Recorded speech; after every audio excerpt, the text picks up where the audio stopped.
এত দূর পর্যন্ত আসতে পারবে কেন একটা স্যানিটাইজড এলাকার মধ্যে? তার মানে তাদেরকে আসতে দেওয়া হয়েছে, তাইলে যেভাবে হোক তারা আসতে পারার কথা না, কিন্তু নর্মালি সম্পূর্ণ প্রত্যাখ্যান করি এই জন্য যে বিষয়টি যত সহজভাবে উত্থাপন করা হয়েছে আসলে অত সহজ না। আমাদের মিশন, বাংলাদেশের মিশন কূটনৈতিক এলাকার গভীরে অবস্থিত, এমন না যে এটা বাইরে কোনো জায়গায় অথবা কূটনৈতিক এলাকার শুরুতে, তা কিন্তু না। তারা বলছে 20-25 জনের একটা দল হতে পারে, হয়তো একটু কম বেশি হতেও পারে সংখ্যা, কিন্তু সেটা কথা না। 25 জনের একটা হিন্দু চরমপন্থী সংগঠনের 25 বা 30 জনের একটা দল এত দূর পর্যন্ত আসতে পারবে কেন একটা স্যানিটাইজড এলাকার মধ্যে? তার মানে তাদেরকে আসতে দেওয়া হয়েছে, তাইলে যেভাবে হোক তারা আসতে পারার কথা না, কিন্তু নর্মালি। এবং তারপরে সেখানে তারা দাঁড়িয়ে যে ওই শুধু ওই কি হিন্দু নাগরিকের হত্যার প্রতিবাদ স্লোগান দিয়ে চলে গেছে তা না, তারা আরও অনেক কিছু বলেছে, সেটা আমরা জানি।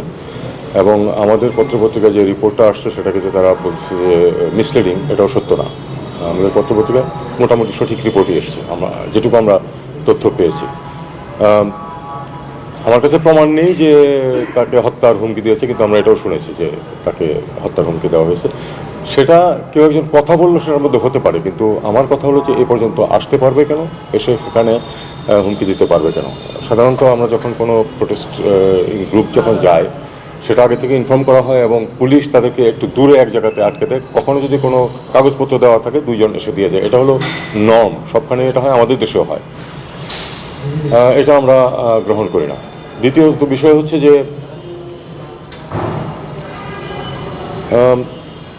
একজন বাংলাদেশি নাগরিক নৃশংসভাবে খুন হয়েছে, এটার সাথে মাইনরিটিজের নিরাপত্তাকে একসাথে করে ফেলার কোনো মানে হয় না। তিনি বাংলাদেশের নাগরিক যাকে হত্যা করা হয়েছে এবং অবিলম্বে বাংলাদেশের ব্যাপারে অ্যাকশন নিয়েছে। ইতিমধ্যে আপনারা জানেন যে বেশ কিছু অ্যারেস্ট করা হয়েছে। তো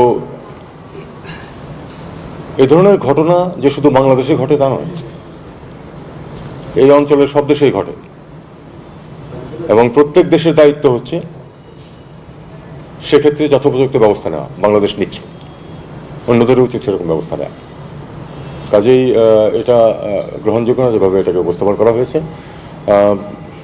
আমরা মনে করি যে এটা নর্মালি যে সিকিউরিটির যে নিয়মকানুন আছে সেটা এখানে ঠিক মতো পালিত হয়নি। তারা বলছে যে তারা আমাদের সব মিশনের নিরাপত্তা দেখছে, আমরা সেটা নোট করেছি, ঠিক আছে। যদি তেমন পরিবেশ সৃষ্টি হয় তাহলে আমরা সেটা করব, কিন্তু এখনো পর্যন্ত আমরা যেটা দেখছি যে আমরা এখনো ভরসা রাখছি যে ভারত যথাযথ নিরাপত্তা ব্যবস্থা নেবে।